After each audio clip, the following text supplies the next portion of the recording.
جو شخص تمہاری نظروں سے تمہاری ضرورت کو نہیں سمجھ سکتا، اس سے کچھ مانگ کر خود کو شرمندہ نہ کرو۔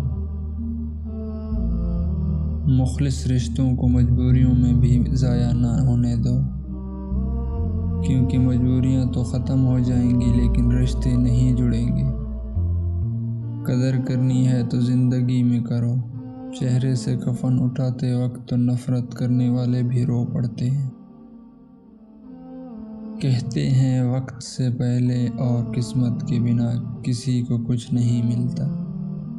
افسوس ان کے پاس وقت نہیں اور ہمارے پاس قسمت نہیں۔ ساری زندگی لگا دی تو نے مال جمع کرنے، مگر شاید تو یہ بھول گیا نہ کفن میں جیب ہے اور نہ قبر میں الماری۔ دیوانہ بنانا ہے تو دیوانہ بنا دے، ورنہ کہیں تقدیر تماشا نہ بنا دے۔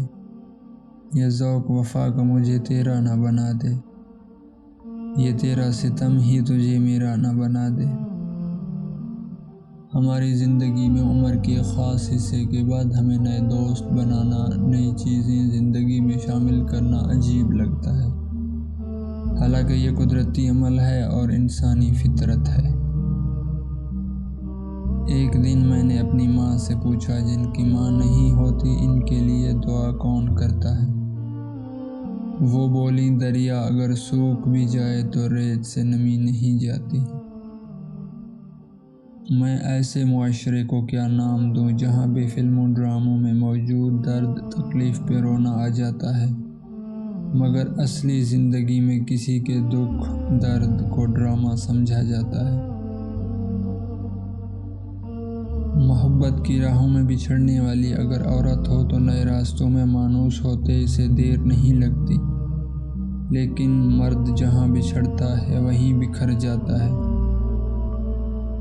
اپنی زندگی کے بدترین دور سے گزرتے وقت ایک اچھی بات جو ہوتی ہے وہ یہ کہ آپ آخر کار ان لوگوں کے اصلی چہروں کو پہچان لیتے ہیں جن کا یہ دعویٰ ہوتا ہے کہ وہ آپ کی پرواہ کرتے ہیں۔